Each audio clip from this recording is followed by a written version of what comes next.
नमस्कार। आज हम फार्मेसी लॉ और एथिक्स के एक बहुत ही महत्वपूर्ण चैप्टर 9 की शुरुआत करने जा रहे हैं।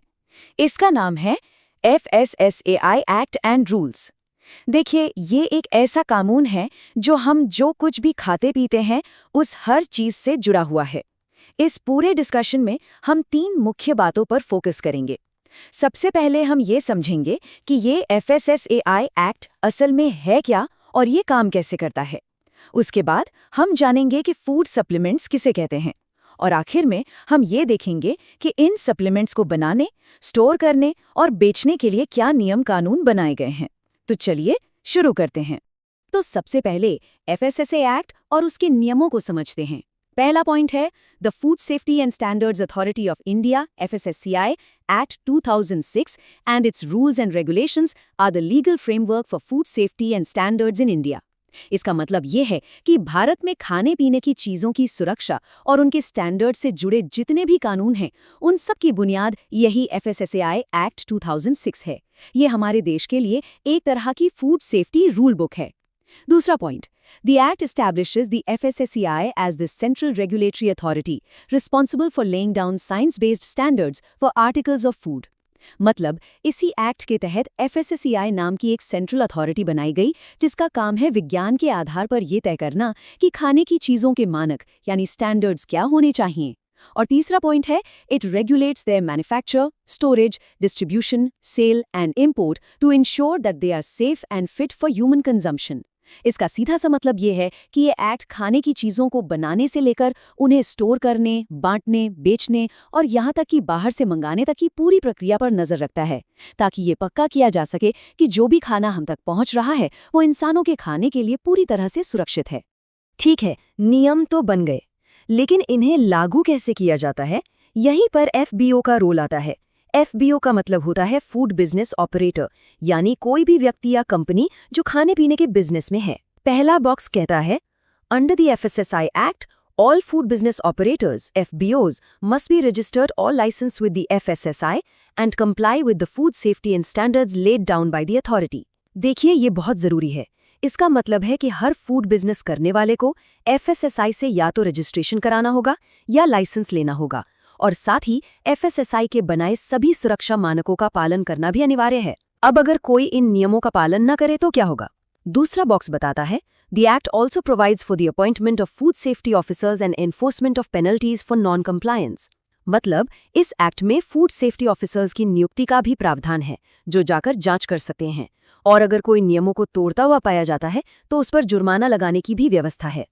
अब देखते हैं कि FSSAI के नियमों का दायरा कहाँ तक फैला है। ये काफ़ी बड़ा है।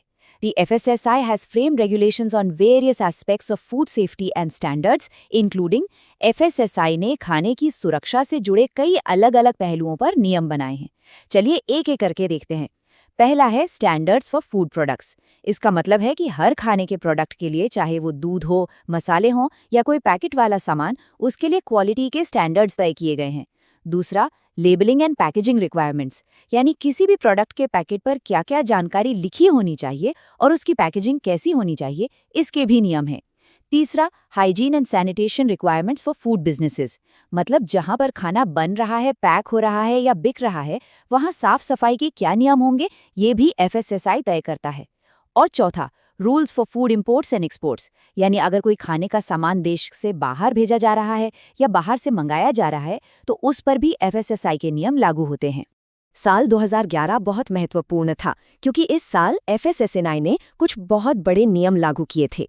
Some of the major regulations framed by the FSSAI include, इनमें से 3 सबसे प्रमुख हैं। पहला, food safety and standards licensing and registration of food businesses 2011। जैसा कि नाम से ही पता चल रहा है, ये नियम फूड बिजनेस के लाइसेंस और रजिस्ट्रेशन की पूरी प्रक्रिया के बारे में है। दूसरा, food safety and standards packaging and labelling 2011। ये नियम प्रोडक्ट्स की पैकेजिंग कैसी होगी और उनके लेबल पर क्या क्या लिखा जाएगा, इसके स्टैंडर्ड्स तय करता है। और तीसरा, food safety and standards prohibition and restrictions on sales 2011। ये नियम कुछ खास तरह के खाद्य पदार्थों की बिक्री पर रोक लगाने या कुछ पाबंदियां लगाने से जुड़ा है। अब इन्हें याद रखने के लिए एक बहुत अच्छा शॉर्टकट है LPP। L से लाइसेंसिंग, P से पैकेजिंग और दूसरे P से प्रोहिबिशन। ये याद रखने में काफी मदद करता है। तो आखिर में इस पूरे कानूनी ढांचे का, इस FSSA एक्ट का मकसद क्या है? The FSSAI Act and its rules and regulations provide a comprehensive legal framework for food safety and standards in India. इसका मतलब है कि ये एक्ट भारत में खाद्य सुरक्षा के लिए एक पूरा विस्तृत कानूनी ढांचा तैयार करता है। लेकिन इसका सबसे बड़ा और मुख्य उद्देश्य क्या है? They are aimed at protecting the health and well-being of the country's citizens.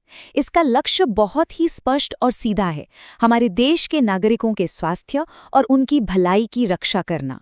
हर नियम, हर कानून, सब कुछ इसी एक लक्ष्य को हासिल करने के लिए बनाया गया है।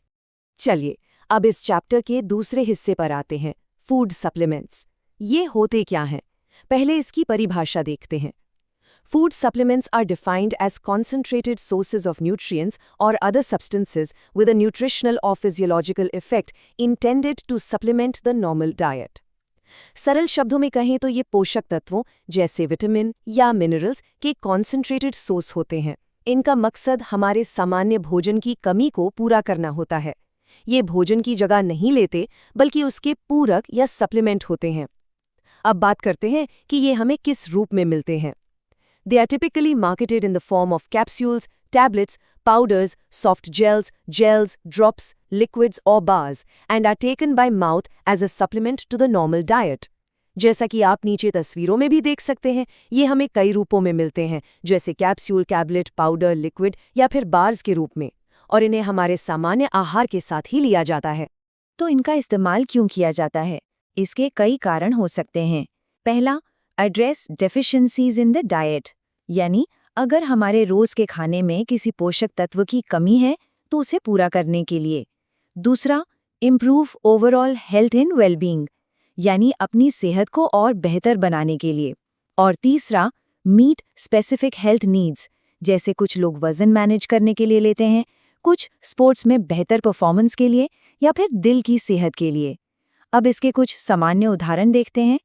इस डायग्राम में आप देख सकते हैं, इसमें विटामिन्स आते हैं जैसे विटामिन सी या डी, मिनरल्स आते हैं जैसे आयरन और कैल्शियम, एमिनो एसिड्स, प्रोबायोटिक्स और कई तरह के हर्बल उत्पाद भी फूड सप्लीमेंट्स की कैटेगरी में ही आते हैं।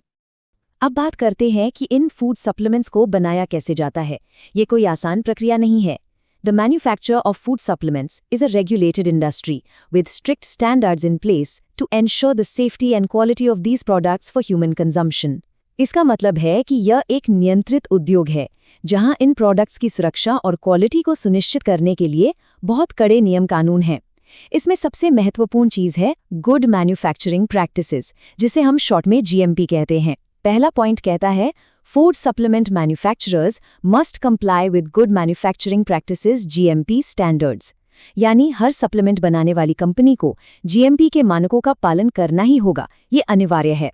दूसरा point, these lay down guidelines for the production, control and storage of food supplements to ensure their safety and quality. तो ये GMP असल में कुछ दिशा निर्देश हैं जो बताते हैं कि सप्लीमेंट्स का उत्पादन, उन पर नियंत्रण और उनका भंडारण कैसे किया जाना चाहिए ताकि वो सुरक्षित और अच्छी क्वालिटी के हों। मैन्युफैक्चरिंग प्रक्रिया में 2 और ज़रूरी कदम होते हैं। दूसरा है raw material sourcing. Food supplement manufacturers must source high-quality raw materials from reputable suppliers. इसका मतलब है कि निर्माताओं को कच्चा माल यानी रॉ मटेरियल बहुत अच्छी क्वालिटी का और भरोसेमंद सप्लायर्स से ही खरीदना चाहिए ताकि प्रोडक्ट की शुद्धता बनी रहे। तीसरा पहलू है production processes. Food supplement manufacturers must follow strict production processes. निर्माण की जो प्रक्रिया है, उसके नियम बहुत सख्त होने चाहिए। ये पक्का करना होता है कि सप्लीमेंट्स एक बिल्कुल साफ और स्वच्छ माहौल में बनाए जाएं, जहां किसी भी तरह के बाहरी प्रदूषण का कोई भी खतरा ना हो। मैन्युफैक्चरिंग के आखिरी पड़ाव में टेस्टिंग और पैकेजिंग आती है। चौथा पहलू है testing and quality control. The manufacture of food supplements must be accompanied by regular testing and quality control measures. मतलब प्रोडक्ट बन जाने के बाद उसकी नियमित तौर पर टेस्टिंग होनी चाहिए और क्वालिटी की जांच होनी चाहिए। इससे ये सुनिश्चित होता है कि जो फाइनल प्रोडक्ट बना है वो सभी तय मानकों पर खरा उतरता है। और पांचवां, packaging and labelling. The packaging and labeling of food supplements must comply with the regulations set by the relevant authorities. Product की पैकेजिंग और उसके ऊपर जो लेबल लगाया जाता है वो सभी नियमों के अनुसार होना चाहिए और अगर ज़रूरी हो तो उस पर चेतावनी भी लिखी होनी चाहिए। अब इस पूरी मैन्युफैक्चरिंग प्रोसेस को याद रखने के लिए एक छोटी सी चीट शीट है, GRPTP, यानी GMP, raw materials, production, testing और पैकेजिंग। तो मैन्युफैक्चरिंग के बारे में हम क्या निष्कर्ष निकाल सकते हैं? पहला बिंदु, the manufacture of food supplements is a highly regulated industry with strict standards in place to ensure their safety and quality for human consumption. मतलब ये कि फूड सप्लीमेंट बनाना एक बहुत ही ज्यादा नियमों से बंधा हुआ उद्योग है, जहां सुरक्षा और क्वालिटी के लिए कड़े मानक लागू होते हैं। और दूसरा, food supplement manufacturers must comply with these standards to protect the health and well-being of consumers. इसका सार यही है कि बनाने वाली कंपनियों को इन सभी मानकों का पालन करना ही होगा ताकि उपभोक्ताओं का स्वास्थ्य और उनकी भलाई सुरक्षित रहे। चलिए, अब हम इस चैप्टर के आखिरी सेक्शन पर आते हैं। एक बार सप्लीमेंट बन गया तो उसे स्टोर कैसे किया जाता है, बेचा कैसे जाता है और उसकी लेबलिंग कैसे होती है। In India, the storage, sale and labeling of food supplements are regulated by the Food Safety and Standards Authority of India, FSSSAI. Bharat में इन तीनों चीजों को FSSAI ही नियंत्रित करता है। सबसे पहले बात करते हैं स्टोरेज की। Food supplements must be stored in a clean and hygienic environment and must be protected from contamination and deterioration. यानी उन्हें एक साफ सुथरी जगह पर रखना जरूरी है जहां वो किसी भी तरह के प्रदूषण से बचे रहें और खराब ना हो।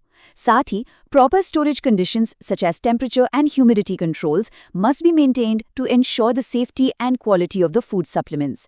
मतलब जहां उन्हें रखा जा रहा है वहां सही तापमान और नमी बनाए रखना बहुत जरूरी है ताकि उनकी क्वालिटी और सुरक्षा पर कोई असर न पड़े।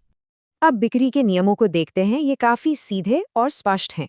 Food supplements must be sold only by registered food business operators, यानी FBOs, and must comply with the labeling and packaging requirements laid down by FSSAI. इसके दो बहुत ही महत्वपूर्ण नियम हैं। पहला, फूड सप्लीमेंट्स को सिर्फ रजिस्टर्ड फूड बिजनेस ऑपरेटर्स यानी FBOs ही बेच सकते हैं, कोई भी और इन्हें नहीं बेच सकता। और दूसरा नियम यह है कि बेचते समय उन्हें FSSAI द्वारा तय की गई सभी लेबलिंग और पैकेजिंग की शर्तों का पालन करना होगा। और आखिर में सबसे जरूरी बात, labelling. Food supplements must be labelled with all relevant information. इसका मतलब है कि हर सप्लीमेंट के लेबल पर सभी जरूरी जानकारी साफ साफ लिखी होनी चाहिए, जैसे कि मैन्युफैक्चरर का नाम और पता, सप्लीमेंट का नाम क्या है, उसमें कौन कौन सी सामग्री यानी इंग्रेडिएंट्स हैं और रोजाना उसकी कितनी डोज लेनी है। The label must also carry appropriate warning and caution statements if necessary and must comply with the Food Safety and Standards Labeling and Display Regulations 2011। इन सब का मकसद ये है कि उपभोक्ता को सही जानकारी मिले ताकि वो एक सोचित फैसला ले सके। FSSA एक्ट ये सुनिश्चित करता है कि जब भी हम कोई खाद्य उत्पाद खरीदें तो हमें ठीक से पता हो कि हम क्या खरीद रहे हैं और हम इस बात पर भरोसा कर सके कि वो हमारे लिए पूरी तरह से सुरक्षित है।